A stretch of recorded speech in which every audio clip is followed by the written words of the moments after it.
Hey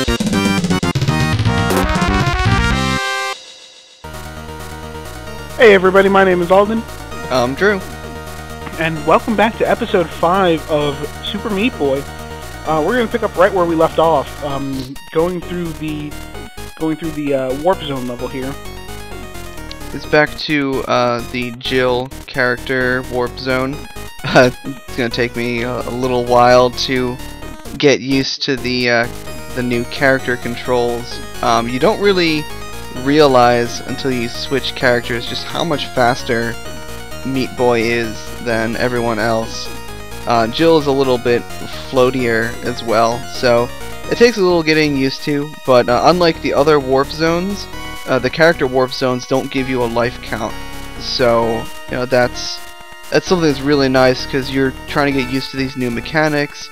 You need to figure out how to play as the character.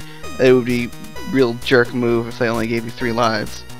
This goes back to the conversation I think we had in episode, was it 1 when we finished the first world? Is that yes, there are very few times that this game is going to give you new mechanics that you're going to have to deal with, and then 100% of the time the new mechanics that you're going to have to deal with is a new right bumper. In some of the times, it either involves jumping or the right trigger. So for Commander Video, it's holding down jump in mid jump. For Jill, it's tapping jump repeatedly while you're in mid jump. Other characters do have different uses for the right trigger, but yeah, it's using buttons and controls that they've already established. So it's something different, but it's not like completely out of the gate. Now you've got to use like X and Y and all these other buttons on the controller. Yeah, there's never a punch button, and yeah, that really is something that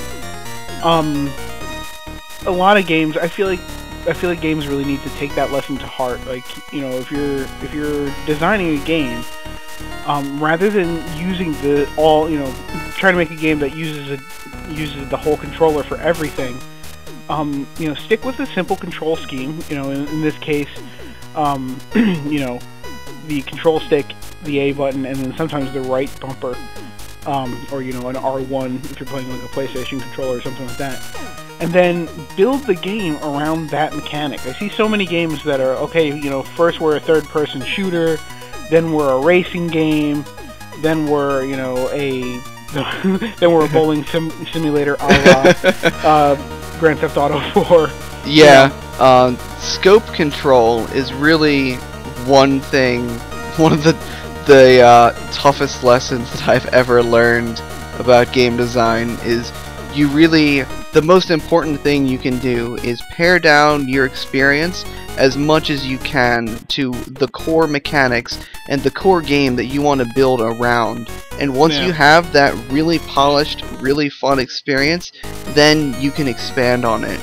But you don't really ever want to deviate too much from that core experience, because a lot of the time what you add just gets in the way of what you're trying to make in the first place. Yeah. So it's like, if you take a look at all the games out there that were lauded as like the best games, you take a look at you've got Super Meat Boy, which is of course this mechanic. You've got the Portal series, which for a large part they add a couple of new things in Portal 2, but for a large part it's just shoot some portals, go through portals. Yeah, and the gels and stuff in Portal 2, they really felt like an extension of the core puzzle-solving mechanic, in that you're just like you're altering your environment in so much as before you were putting down portals, and now you've got the gels to worry about and stuff.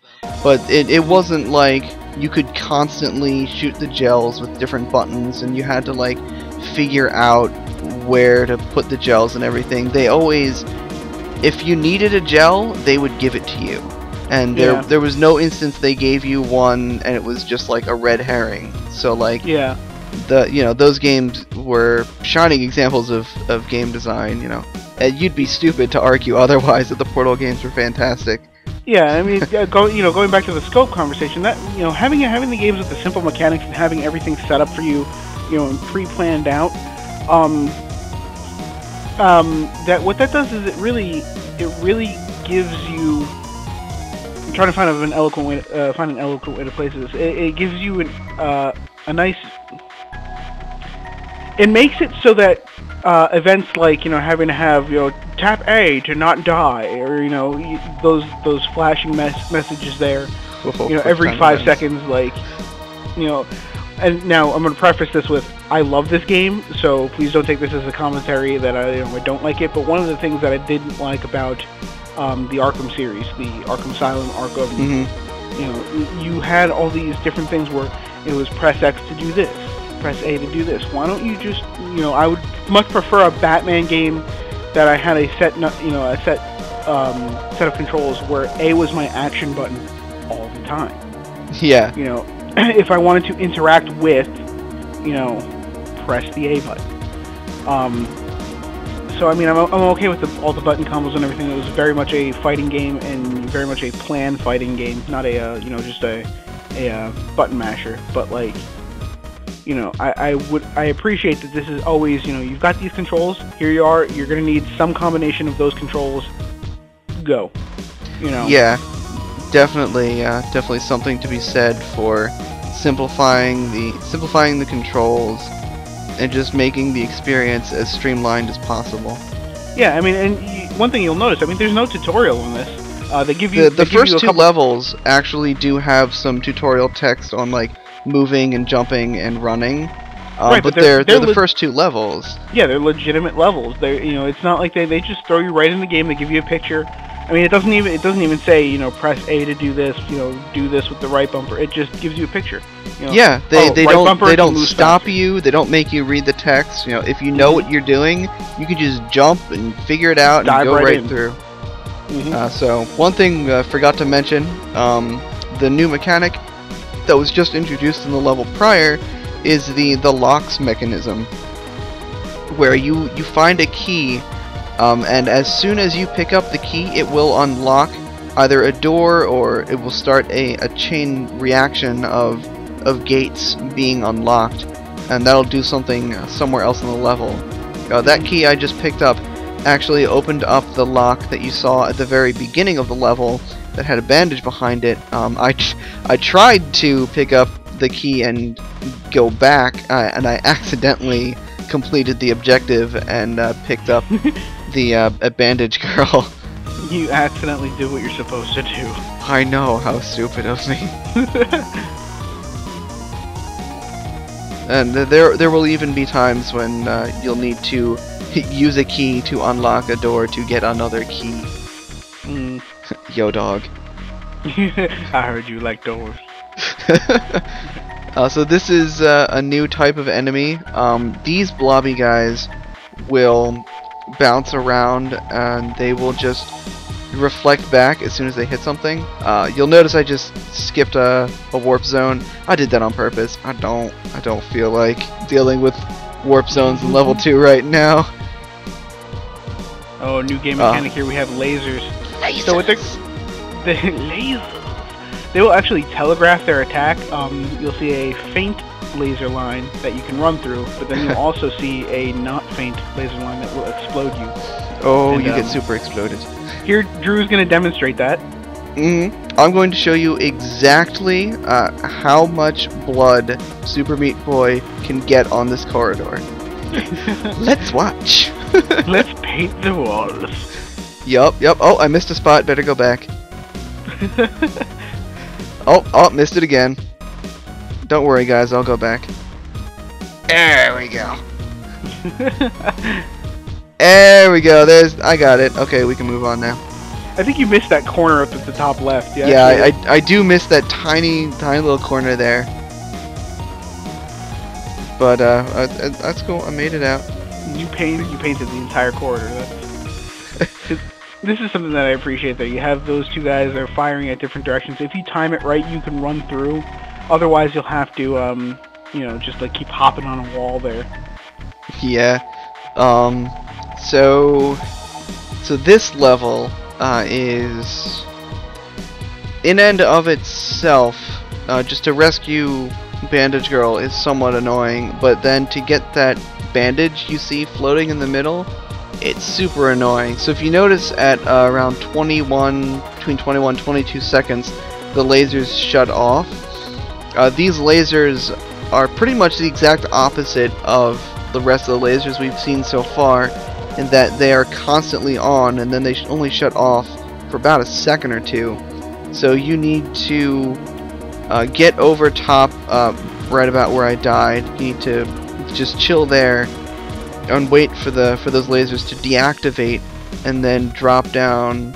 Well, I'll show you exactly how to get in there, but you need to time your jump and get down below the lasers once they shut off at 21 seconds. But one of the hardest, you just like slide right in there, and this is a little hard because you can't see anything. You just gotta kind of try and hope that you're going the right way and not fly out like that. But one of the I think the part that makes this the most annoying is that you do have that initial 21-second wait time before you can even attempt to get the bandage. So this level feels more arduous than the others because they've got that extra, you know, it's like it's 20 seconds, which doesn't sound like a lot on paper. When you're comparing it to levels where it takes you like 5 seconds to try and get to where the bandage is, that's a significant chunk of time. Yeah. So, and you've just got to stand there for like 10 seconds when you're used to playing the rest of Super Meat Boy. That just feels like arduous. Yeah, it does feel like forever. I mean, if you consider that right now you've already gone on for, you know, a good 4 times longer than you would for any other level. Oh, and you get a... Here we've got the head crab from Half-Life, and that was my reward for getting 10 bandages. If you look at the... I remember what I was going to say before. Haha! If you look at the character select screen, they show you how many bandages you need to get each unlockable character in the silhouette and everything. So yeah. that's super nice. It gives you something to shoot for and everything. Yeah. So I mean, like, and going back to the conversation of where they're doing, they don't strictly do characters from just, you know, indie games, you know, to promote them. They just do, you know, they're put on Steam, so they put the, you know, the head crab in there. Yeah, they will just do these homages to gaming culture that, like, you know, yeah. who wouldn't appreciate a Half-Life reference? Exactly. In Binding of Isaac, one of the items that you can get that takes half off of every item in the store is the Steam sale. That is awesome. Metagaming. Yes. Now, I believe, if you noticed when we were on the character select screen, there was a character just to the left of Super Meat Boy that was locked that looked exactly like him, just the square and the arms and legs and everything. I believe that's Tofu Boy, and I think his ability is just that he moves slower than Meat Boy. Just in case you weren't sure of the stance that Team Meat had on vegetarianism. Yeah, tofu is just a poor substitute for meat. I'm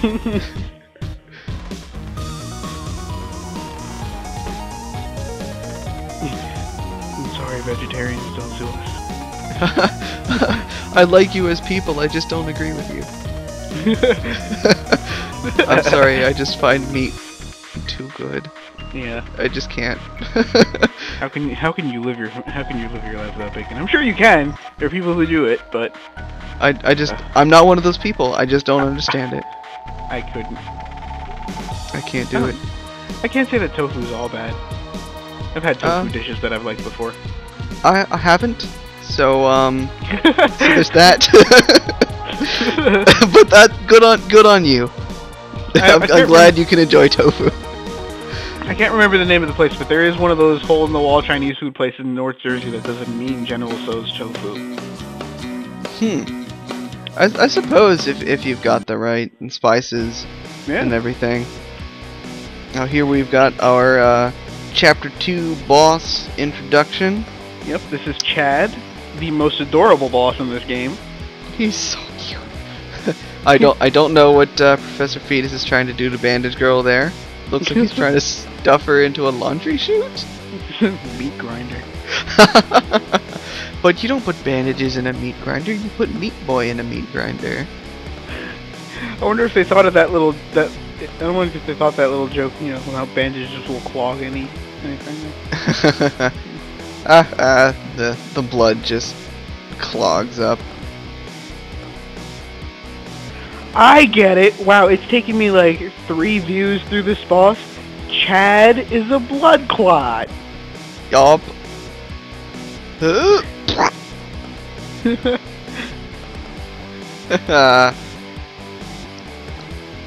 at him. Look at him. Yeah. Yeah. He's so happy. He's so happy. He's the best ever. Oh, this is one of my favorite bosses. Look at him. So I get a little confused here. I'm just gonna kill myself by going too far up. One thing I did want to mention, I forgot to, was Super Meat Boy's design as a character. I really gotta hand it to Edmund McMillan on this one. Making a square with arms and legs and a face, making that into a character and giving him so much personality, that takes talent. Yeah, you can't just do that, like, you know.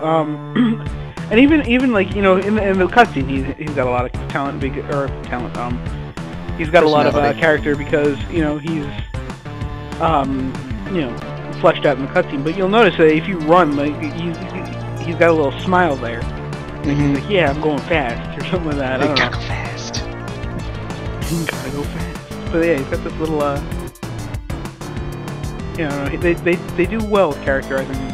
So yeah. On that note, we're out.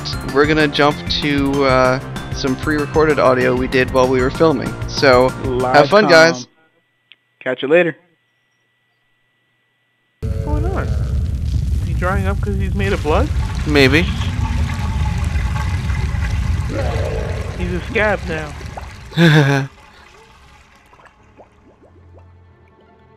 Look at his little... Aww! Yeah, you look a little blobby.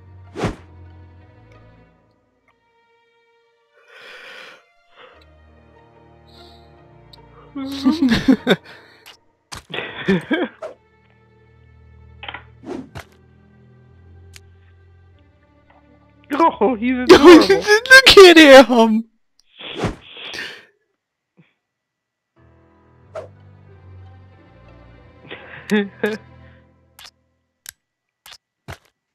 He just throws the finger at everybody. Aww.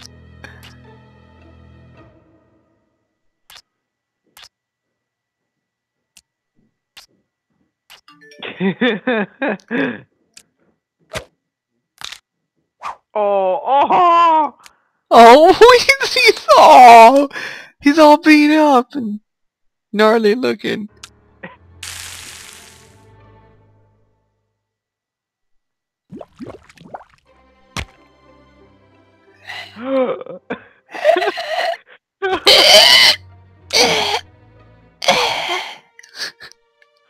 That was just terrible.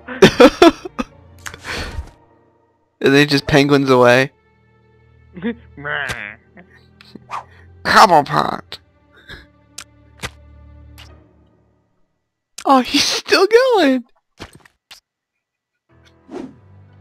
He's still going. What's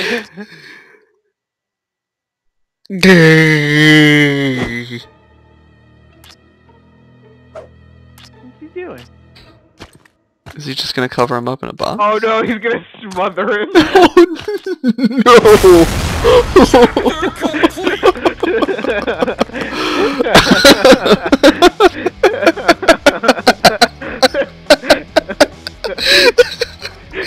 Oh, that's a perfect ender. And Super Meat Boy done.